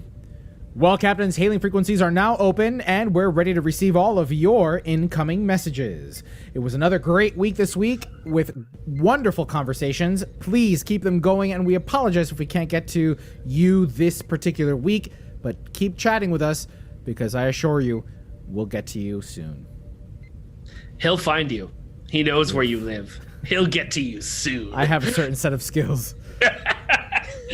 Those skills are podcasting, singing, and... Yeah. Oh, our first community question for the week was, what do you think Guinan has been up to since Star Trek Nemesis? From Facebook, Kenneth Jacques says, my guess, she's been on another ship listening to another crew's stuff for a while. Maybe a space station. Make it Deep Space Nine, make it Deep Space Nine, make it Deep Space Nine. Sorry. Yes, she was chilling on Deep Space Nine. Yeah. And from Instagram, Shy Girl 86 says, she went back to her people, those that were left, to counsel them. Are there any left? I thought Q killed them all. No, he I mean, according to Generations, they ended up they're just few and far between. Okay. Because I thought the Borg got them. That's right. It was the Borg. It's just in the Q episode where she's right with her hands, like with her. Whatever. I've got spell powers. What is it? Confuse Mark IV. Yeah. On PriorityOnePodcast.com, Tyler Maxwell writes in, Guinan has to be like 500 years old by now, right? For some reason, I keep thinking of an older Guinan and Ro Laren in some sort of Grace and Frankie / Odd Couple sitcom scenario. You know, they live in an apartment. Guinan is the free-spirited one, while Ro Laren is the uptight one, and then they get into a lot of shenanigans together. Plus, Guinan finally shows off what her rifle does on setting number 2. Spoiler alert, it cooks a mean steak. I would totally watch that show. I would watch the heck out of that show. I agree. Like, I would watch that show. Now that we've got so much Star Trek and like people are starting to explore in other genres than just like morality plays in space, there's totally room for a Star Trek sitcom. Let's do it. That's a good one. I would watch that over the Rikers. I think I would watch that over the Rikers. Oh man. The Rikers. Jamal Taylor on Facebook said, Guinan went to visit her kid, the one that wouldn't listen. Then she studied Romulan bartending for a bit, which helped the refugees adjust a little better. After that, either a bar on Bajor or maybe a Cardassia as they rebuilt the Dominion War. What's Romulan bartending like, is my question. Is it where you like keep the drink secret from the person until they drink it? Nobody knows. Guess what it is. There's a 10% chance that you're being served poison every time you go to a Romulan bar. There are no Romulan bars. That's exactly why. There are no Romulan bars. That's why the one drink is just Romulan ale. You never hear Romulan whiskey or Romulan scotch. It's all Romulan ale. Well, if Romulan ale is illegal, I imagine Romulan whiskey like just blows a hole in the side of your starship. I'd try that. Our second community question for the week was, did you enjoy the 10th anniversary episodes? Where do you think the Star Trek Online story is going now? Oh, I know. Anyway. How meta for you to read this. Jan Patrick Onen on Twitter says, I really liked the new episodes, but it was in caps. I had to do that. Ground combat was so hard. I died more than I can count, even though my ground equipment isn't bad. Throwing hundreds of Borg in our way to prolong the episode isn't fun. I agree with that if you're fighting the Borg with rifles or pistols. But what you need to understand is they can't adapt to swords. I don't know how many times I can say this. Or the Zephram Cochrane shotgun. Or the Tommy gun. Yes, all of these are good options. But obviously, swords are the best option because swords. Sure, I'm just going to go into Sure. I want you to go into that room and I want you to shit right down. So, Jen Patrick, I had this exact same problem the first time I ran both missions. I do not invest very much time or effort into my ground combat abilities or gear or anything of that nature. To be honest, I was still running some Mark 12s, I was still running Mark 12s on my bridge officers and even on my own character, the modules and the Oh god, that happens to me all the time. I'm like going through my bridge officers and I'm like, wait, why does this one still have like Mark 1 armor? Yeah. Like and I default? died. Yeah. I died a lot that first time. It was like frustrating because I usually play the game on the second hardest level. So I forget what it is. It's advanced or is it normal? Advanced. We made this mistake last week. So it's in advanced because I like a little bit of a challenge, but boy did I die. Then I spent, of course, before you announced the upgrade weekend, time on upgrading my equipment to Mark 15. And I don't personally, for my game style, I don't see the benefit of even getting it up to epic. So if I get, ultra rare or very rare, great, as long as it's Mark 15. And once I did that, once I got my one buff that I could take with me on this on these missions to Mark 15 and the gear that I was wearing to Mark 15, I had a much easier time playing the mission, even in advanced. So I rolled out with the Zenkethi minigun, which is just great for mowing down tons of mobs. It doesn't work for the Borg, obviously, but that's why I had the Emperor's Sword. I also found a lot of things that are like crowd control, like kit powers, like the agony field thing that comes in on you are really good for those episodes. But yeah, it's a little challenging, especially if you're playing on harder difficulties.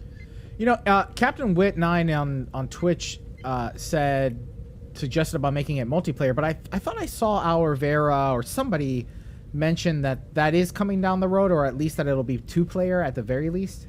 If he mentioned that, he didn't mention it to me, and he probably didn't mention it to the designers. So I don't know. I kind of want to find it. Now I want to find it because I could have sworn I saw. Yeah, but Elijah, how long have you been doing this show? You know that every third thing that comes out of Al's mouth is just something that he thought of at that exact moment. Fair enough. Touché. I mean, I'm not going to say that to his face, and I know he listens to the show. So hi, Al. He'll come by my desk and be like, "What the heck was that?" That's all right. I have a bone. I love you, Al, because it's true. That's all right. I have a bone to pick with him coming at me at Twitter about lockboxes. Oh, he came at you? Well, it was about the Phoenix prize packs. He came at me. Came at me, bro. Came at me. Well, did you deserve it? No. I cried about it. I don't know if that's true. It's not. It's not at all. On PriorityOnePodcast.com, Tyler Maxwell wrote in, I liked them. It was a good homage to that one TOS episode and Trek morality plays in general, with a lot of great interaction between 7 of 9 and Michael Burnham, and a nice trip down memory lane with some key moments in Star Trek Online's history. Fighting alongside all the hero ships of the franchise was a definite squee moment as well. Besides the continuation of the Ja'ula disco-themed story arc and the eventual inclusion of Picard and Lower Decks derived content, I'm hoping for more STO-specific mission arcs, either new ones or a continuation of existing threads. Perhaps some more Gamma or Delta Quadrant set stories? Maybe a liberated Borg faction? Mike, I'm asking a whole bunch of questions. I've never heard a request for a liberated Borg faction before. It's brand new. I know that the liberated Borg faction is something that's on Al's plate. I'm sure we'll get to it eventually. In terms of continuing with STO stories, I think that's the goal from now on. The Age of Discovery expansion over time was our way of getting, content set up so that when new fans showed up, they could have new shiny Discovery stuff to play with immediately. Now that that's done, Ja'ula's not going away because she's going to be our main baddie for a bit. But what she does for the future of Star Trek Online is going to be very much more focused on our games and our game story and our established characters. Nice. All right, everybody hit stop. And it will change the face of the game. This guy. God damn it. This guy. That's all right. I got Zoom recording. Now I'm just going to make that into a snippet and my ringtone.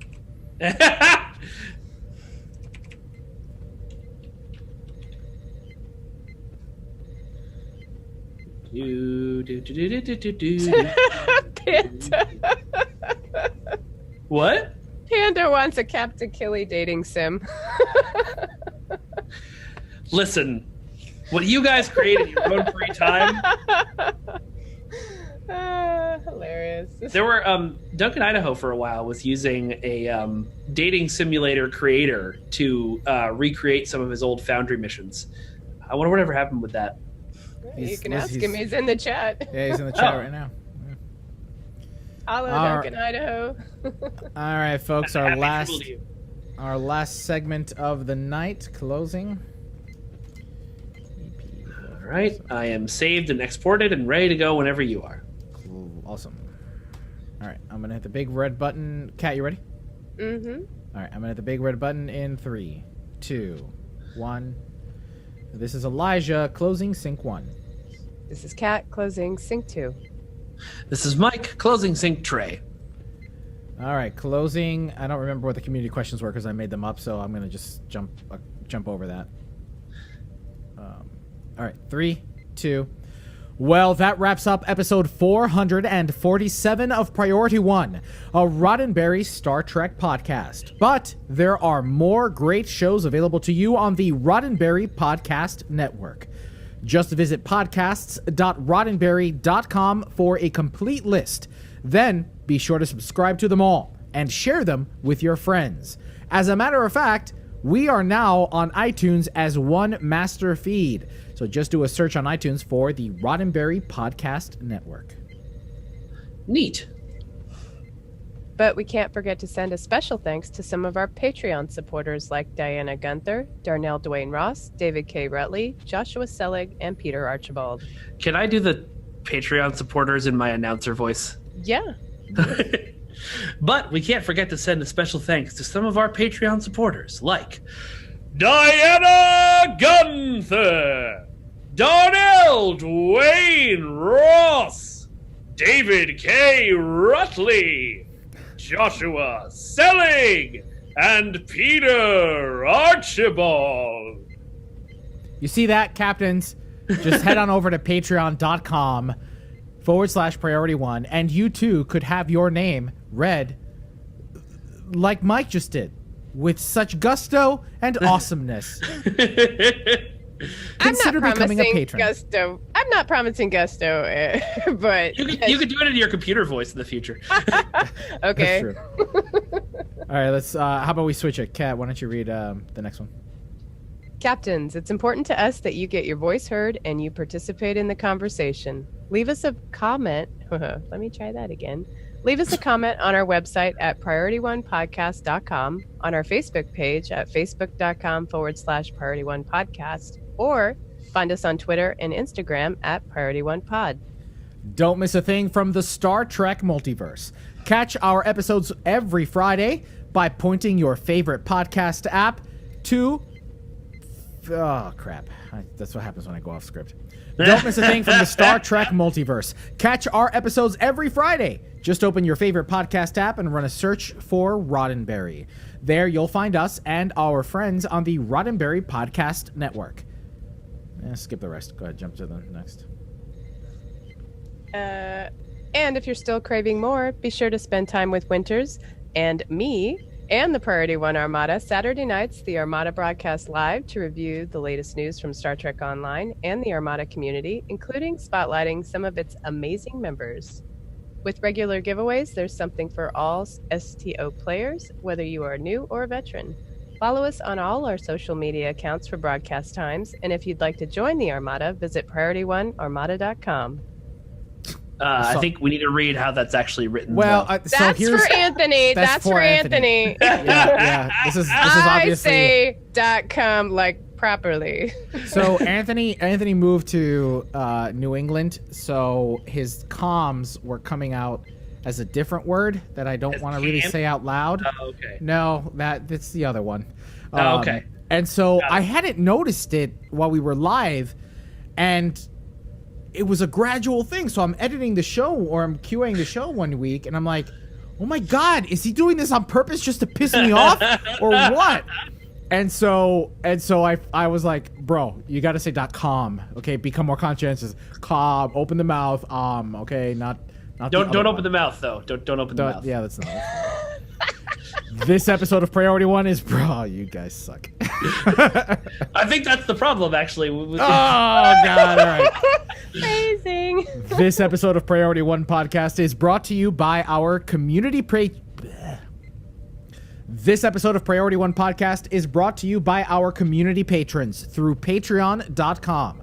Find out more and add your support at patreon.com/Priority One.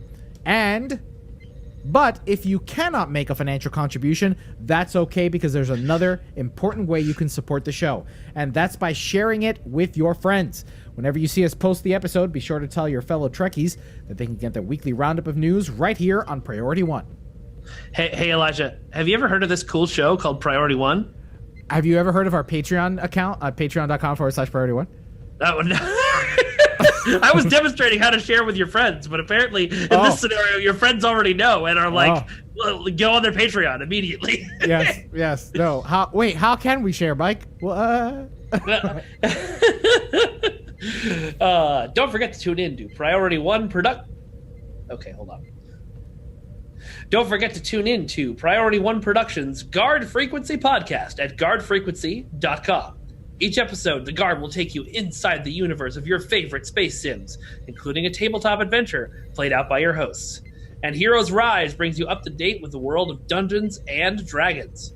Learn all about the latest publications, tools, tips, tricks, and traps in less time than it takes to skin a wyvern.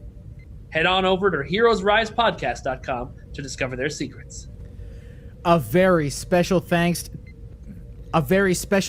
to this week's guest host, Star Trek Online's community manager, Mike Ambassador Kale Fatum. As always, Mike, it is an absolute pleasure to have you on the show and guest host with us. It's a real privilege to get some behind the scenes on what's happening in Star Trek Online, to catch up with you, and of course to produce a show with you. So thank you so very much. Thank you so much for having me. I love coming on the show, and I love hanging out with you guys. It's a lot of fun. Awesome. And for just a reminder, why don't you tell everybody how they can follow you and when they can catch 10 Forward? So you can find me on Twitter at Ambassador Kel. That's Kael. And 10 Forward Weekly is every Wednesday night at 4 p.m. Pacific on twitch.tv/Cryptic Studios, or on the Star Trek Online Facebook page or YouTube feed. Or on the Star Trek Online Facebook page or YouTube page. You can find both of those by Googling Star Trek Online. Awesome. Thanks to our audio editors, including Gray, William, Thank Brandon. God for you guys. Have you listened to this? We need you so badly. Thanks to our audio editors, including Gray, William, Brandon, Rand, Daniel, Roscoe, and Skiffy. Thanks to our producer, Jake Morgan, for assisting in the weekly production of this podcast. To associate producer Shane Hoover for helping us organize and write up our summary of the weekly headlines from the Star Trek multiverse. Thanks to our graphic artist, Henry Pomper, with support from William Smith of the Priority One Armada. Thanks to the composer of our theme music, Chris Watts. But, most importantly, a big thanks to you, the Star Trek community, our listeners, because without your ongoing support, none of this would be possible. I feel like the sincerity didn't really come through. How dare you? Is Jason Smith going by William now? No, why? You said read William Smith. Did I say William Smith? Yeah, I thought it was on purpose. I know, I did too. I'm like, is he going by William No. now? Is that a thing? Okay, well, you That's need to weird. read that again. I need to because read that again. We don't know I who don't know. William Smith. Who's William Smith? Sorry, Jason. Seriously. Thanks. It's like I just assumed the notes were wrong. I swear to God, I'm behaving as if this is my first show. Jesus. It's because I'm very intimidating.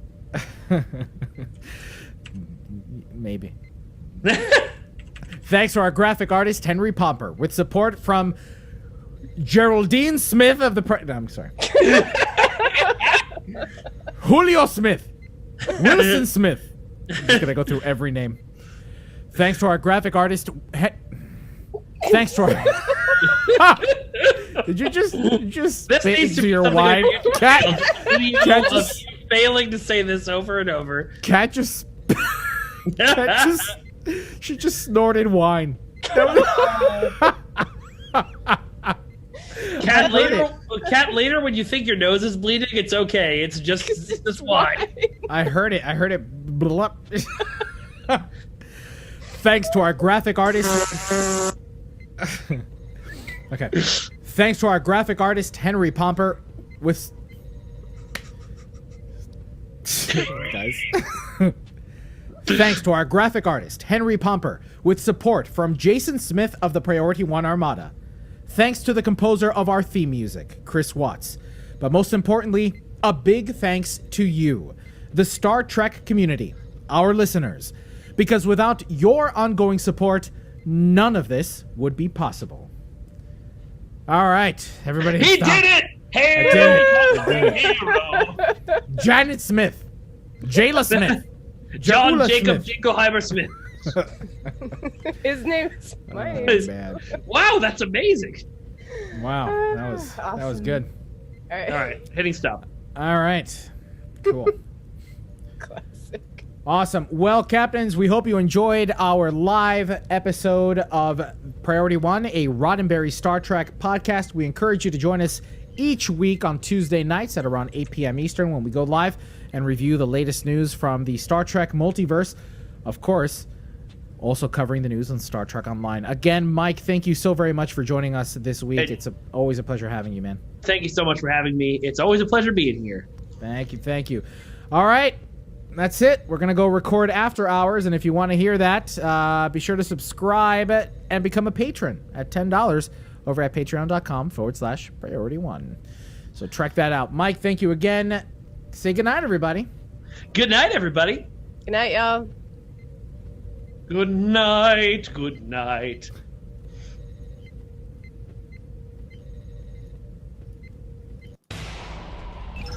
Command codes verified. Priority 1 message from Starfleet coming in on secured channel.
codes verified.